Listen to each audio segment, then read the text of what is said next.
Tarik nafas dalam-dalam melalui hidung. Tahan sebentar. Kemudian hembuskan melalui mulut secara perlahan. Saya ingin teman-teman merasa aman dan yakin bahwa tempat ini dan saat ini adalah ruang aman untuk kita semua. Saya akan mengundang teman-teman untuk bertanya, menyampaikan feedback, dan berbagi pengalaman. Karena berbasis pengalaman tersebut, maka apa yang saya dan teman-teman sampaikan adalah valid. Oleh karenanya, berlapang dadalah jika pengalaman kalian, saya, dan kita berbeda-beda. Rangkulah perbedaan ini dengan empati, agar setiap diri menjadi semakin kaya setelah dipertemukan dengan perempuan dari berbagai jalan kehidupan. Teruskan bernapas secara rileks beberapa kali. Dan jika teman-teman sudah siap untuk masuk ke ruang aman kita, teman-teman boleh membuka mata. Bismillahirrahmanirrahim. Assalamualaikum warahmatullahi wabarakatuh. Terima kasih kepada teman-teman yang sudah hadir di Sophie Sunset Library. Sebenarnya tadi kita sempat berencana untuk ada layar sehingga tangkapan mata teman-teman bisa lebih nyaman. Cuma sayangnya ada sedikit kesalahan teknis, jadi layarnya agak sedikit kecil. Tapi semoga nanti setelah kegiatan kita akan sharing beberapa material yang digunakan di presentasi di Mimbar Perempuan ini di Instagram sehingga nanti bisa ditonton ulang ya. Jadi mari kita sejenak menonton video singkat ini.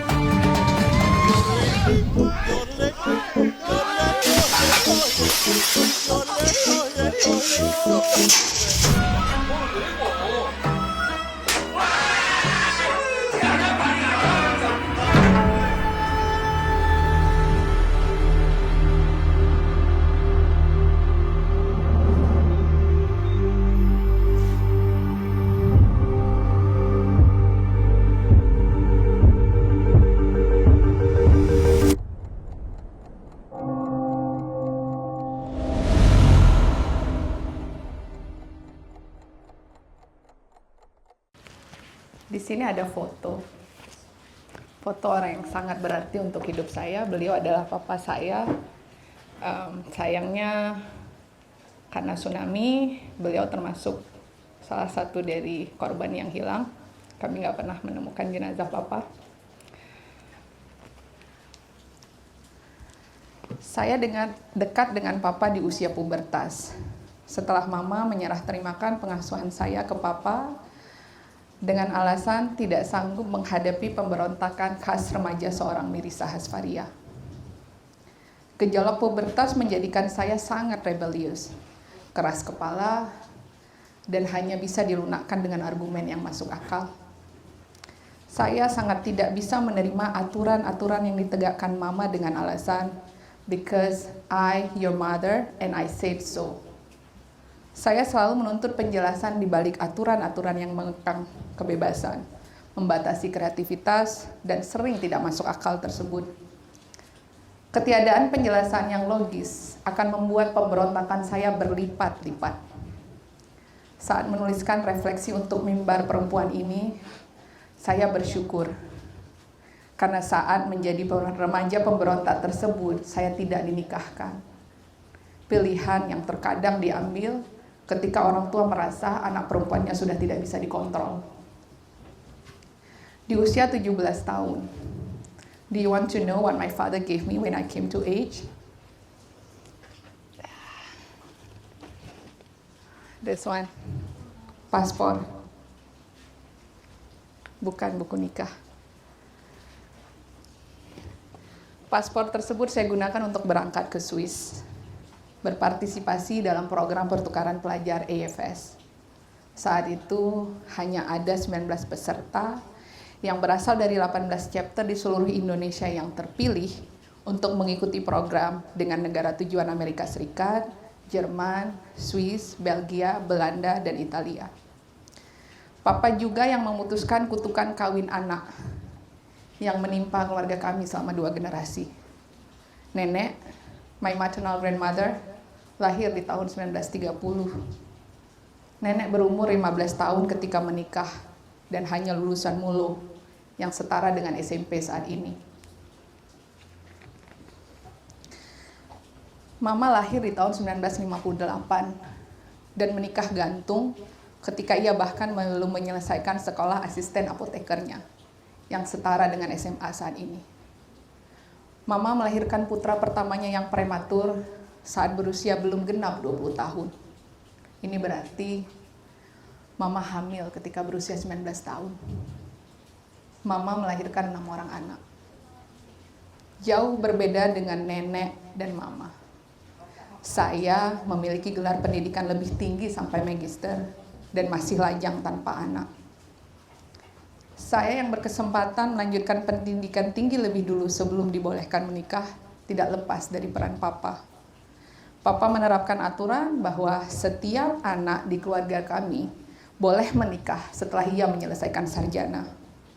Mengikuti aturan wajib belajar 12 tahun di Indonesia, kami akan berusia kira-kira 22 tahun ketika lulus S1. Banyak sekali kekerasan terhadap perempuan dan anak perempuan yang disebabkan oleh ketidakadilan gender. Kawin anak adalah salah satunya. Survei Sosial Ekonomi Nasional tahun 2023 mencatat bahwa angka perkawinan anak di Indonesia mencapai 1,2 juta kejadian. Dari jumlah tersebut, proporsi perempuan umur 20-24 tahun yang berstatus kawin sebelum usia 18 tahun adalah 11,21% dari total jumlah anak. Ini artinya 1 dari 9 perempuan usia 20-24 tahun menikah di usia anak. Jumlah ini berbanding kontras dengan laki-laki karena 1 dari 100 laki-laki yang berusia 20-24 tahun menikah saat usia anak. Di Aceh, angka perkawinan anak mencapai 4.319 kejadian dengan sebaran tertinggi di Kota Subulu Salam, Aceh Utara, Aceh Timur, Aceh Barat, dan Kabupaten Gayo Luwes. Tapi, berdasarkan proyeksi penduduk hasil SUPAS 2015, angka absolut perkawinan anak di Aceh diperkirakan mencapai 12.600 kejadian. Tarik nafas dulu. Dampak negatif perkawinan anak bertentangan dengan tujuan-tujuan luhur dan baik syariat yang bersifat universal, yang hendak menjaga dan melindungi agama, tubuh, jiwa, akal, dan harta. Konsep tersebut dalam Islam dikenal sebagai maqasid al-syariah. Dalam Islam juga terdapat perbedaan persyaratan untuk melakukan perbuatan hukum yang berbeda-beda. Dalam kaidah fikih, diatur 2 konsep kecakapan dalam kaitannya dengan perbuatan hukum tertentu. Pertama, al-ahliyah al-wujub, yaitu kecakapan seorang subjek hukum untuk menerima haknya. Dimungkinkan seseorang yang di bawah umur untuk menerima hak warisan. Kedua, al-ahliyah al-adah, yaitu kecakapan subjek hukum untuk menunaikan kewajiban tertentu. Misalnya kecakapan seseorang untuk mengelola harta benda. Perkawinan meniscayakan peran dan fungsi yang membutuhkan kecakapan-kecakapan tertentu. Maka diperlukan usia yang mencerminkan bobot psikologis dan kematangan mental yang sesuai dengan peran dan fungsi yang akan dijalaninya. Sementara itu, masih menurut fikih, terdapat 3 syarat seseorang bisa disebut dewasa. Yang pertama, tingkatan yang disebut dengan baligh, yaitu kematangan biologis, yang ditandai dengan keluarnya darah haid bagi perempuan dan mimpi basah bagi laki-laki.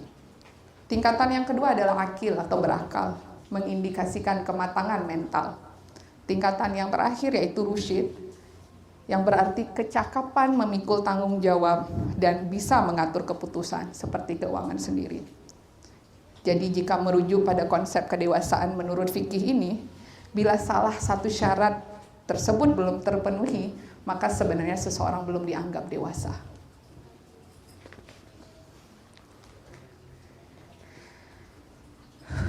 Selanjutnya, Al-Quran menyebutkan 3 istilah mengenai baligh.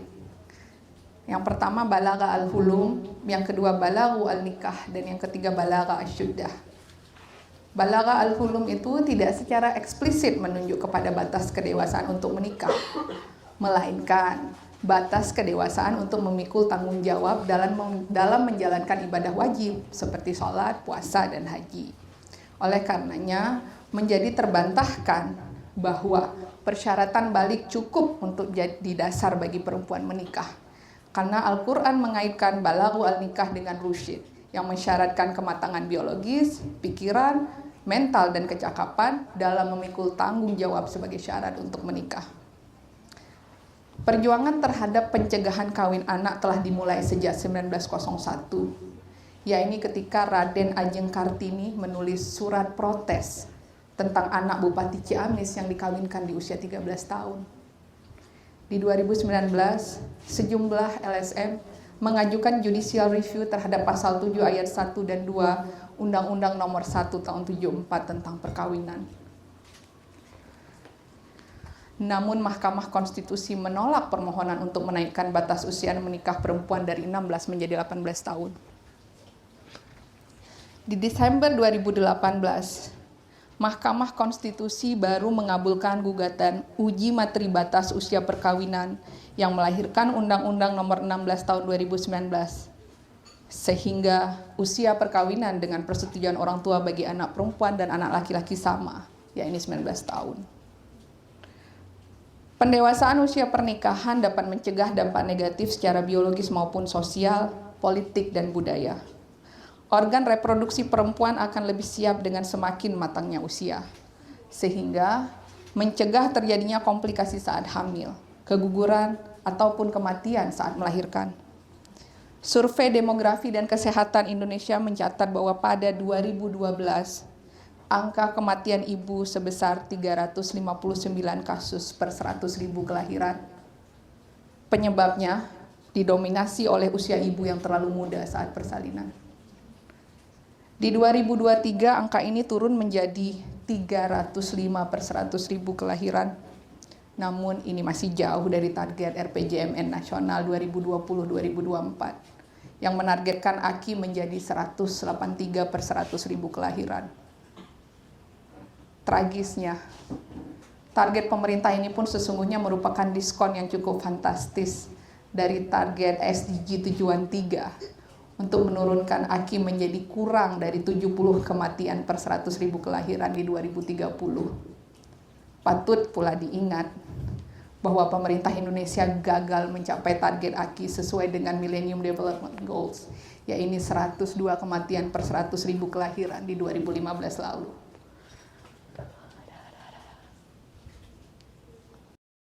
Terdapat 5 hambatan nyata bagi keberlangsungan generasi bangsa. Pertama, resiko kegagalan dalam melanjutkan pendidikan. Perempuan yang menikah sebelum berusia 18 tahun memiliki kemungkinan 4 kali lebih kecil untuk menyelesaikan pendidikan di atas level SMA. Kedua, kemungkinan meningkatnya KDRT dan perceraian. Sebuah penelitian oleh AIPJ di tahun 2019 menunjukkan bahwa 24% dari total kasus perceraian melibatkan perempuan yang menikah di bawah usia 18 tahun. Ketiga, adanya peningkatan angka kematian ibu seperti yang sudah dijelaskan sebelumnya. Komplikasi yang terjadi selama masa kehamilan dan persalinan merupakan penyebab utama kematian terbesar. Kedua, pada remaja perempuan berusia 15-19 tahun. Keempat, potensi bertambahnya angka kematian bayi.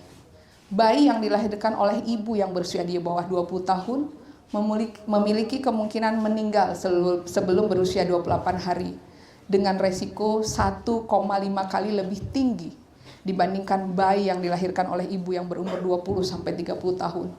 Kelima, potensi kerugian ekonomi.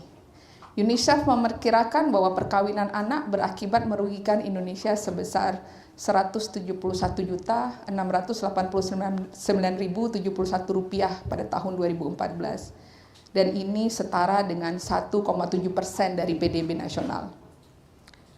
Dalam buku Islam yang disalahpahami, menepis prasangka, mengikis kekeliruan, Muhammad Quraisy Shihab memberikan sanggahan yang sangat menarik menyangkut pernikahan Rasulullah SAW dengan Aisyah radhiyallahu anha, yang dijadikan acuan oleh banyak Muslim sebagai legitimasi praktik perkawinan anak di masa kini.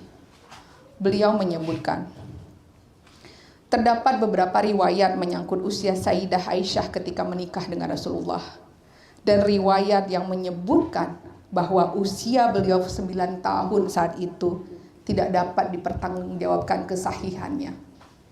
Sungguh tidaklah wajar kaum muslim menjadikan riwayat itu sebagai dasar untuk membolehkan perkawinan anak. Bahkan, kendati riwayat tentang usia itu diterima, seorang muslim juga tidak wajar menyalahpahami dan menjadikannya dasar untuk membolehkan perkawinan anak. Karena siapapun dia, bukanlah Nabi SAW.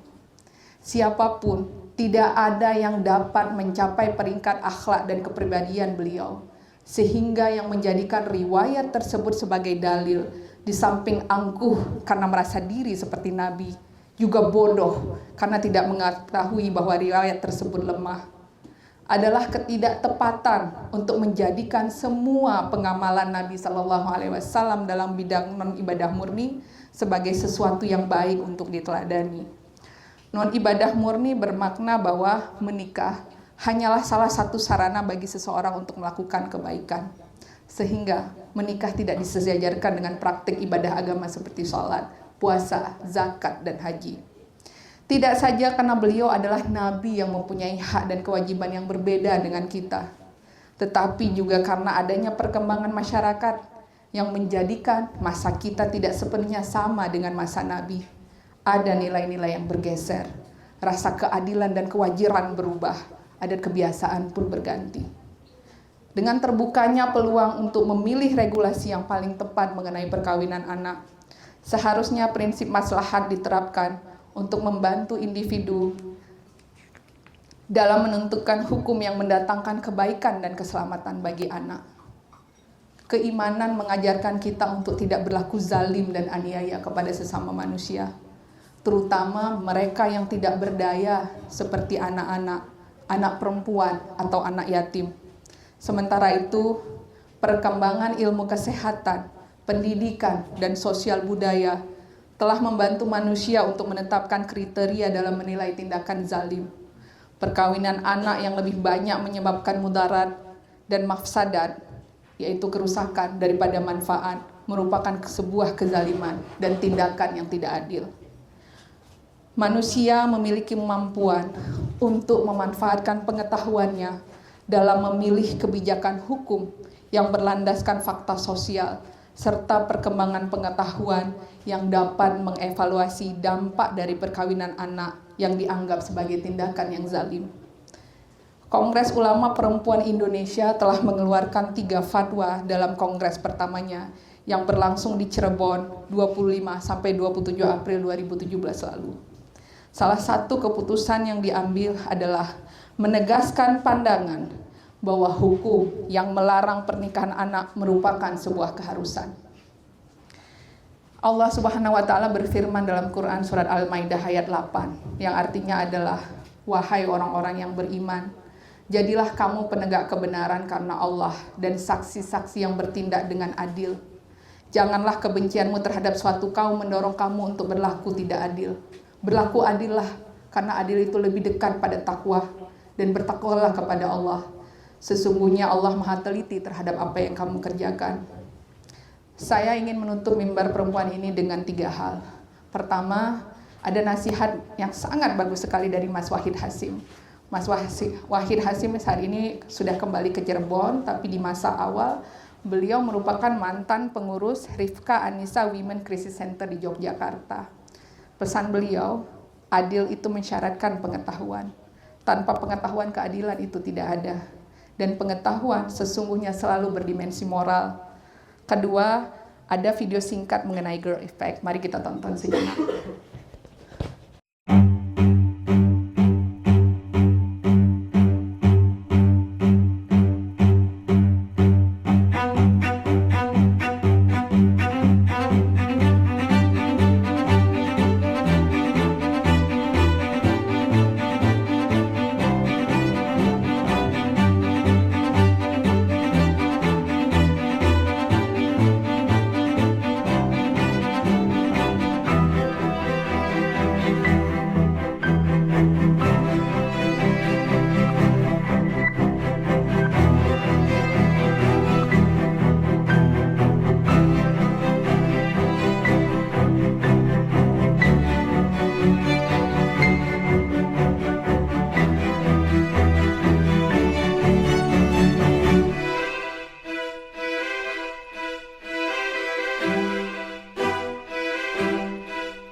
Ketiga, saya ingin bercerita mengenai apa yang ada di piring ini. Jadi ini di Kampung Jawa, tempat asal saya. Kampung Jawa itu kampung my paternal grandmother. Kampung Jawa Banda Aceh ya, bukan Kampung Jawa di Lok Sumawe. Kue ini kita sebut nomosa. Kalau teman-teman tadi ada yang sebelum kegiatan belum sempat cicip, boleh sekarang ngambil cicip biar sekalian saya cerita bisa tahu rasanya seperti apa. Jadi kue nomosa ini pada saat saya kecil dulu itu dijajakan oleh dua kakak beradik yang selalu menjajakan kue nomosa ini di jam-jam yang kalau versi aturan di rumah itu adalah jam-jam tidur siang. Jadi mama memerintahkan kepada kami untuk wajib tidur siang. Tapi dua kakak beradik yang masih kecil ini harus membantu ibunya dengan berjualan kue. Kue yang mereka jual itu ada dua, ditaruh di keranjang rotan. Satunya namanya ruti rendang. Ruti rendang tuh rupanya bahasa Acehnya orang di Aceh Besar dan Banda Aceh untuk menyebutkan roti yang digoreng. Jadi rendang itu maknanya bukan rendang kari itu ya, tapi goreng. Dan yang kedua ini, nomosa. Jadi mereka setiap siang ya. Setiap siang itu harus berjalan keliling kampung, hanya bisa pulang kalau sudah laku jualannya. Dan ibu saya termasuk yang paling sering itu minta mereka singgah, kemudian membeli dalam jumlah yang paling banyak, supaya mereka jalan-jalan mutar kampungnya tuh nggak kejauhan. Hal kedua yang juga sering mereka lakukan kalau mereka udah ngasuh di rumah kami, jadi waktu kecil tuh saya bikin taman bacaan. Jadi mereka suka melihat-lihat majalah Bobo dan yang lain-lain yang ada di taman bacaan saya. Beberapa tahun kemudian saya dapat kabar bahwa justru anak yang paling kecil, adik dari si penjual kue ini yang selalu ikut kakaknya untuk muter-muter kampung jualan kue, menikah dengan laki-laki dewasa yang waktu itu memiliki warung kopi di kampung kami. Dan kenapa pernikahan itu terjadi? Karena ternyata anak kecil ini sudah di-grooming oleh si pemilik warung. Tentu saja sekolahnya putus. Dia tidak lagi melanjutkan sekolah setelah menikah. Dan dia hilang ketika tsunami. Jadi melihat kue ini, memakan kue ini, selalu membawa saya pada kenangan mengenai ketidakberdayaan. Seandainya pada saat itu saya lebih paham apa yang terjadi di lingkungan sekitar saya, mungkin saya akan bisa memaksa ayah saya untuk menolong dia.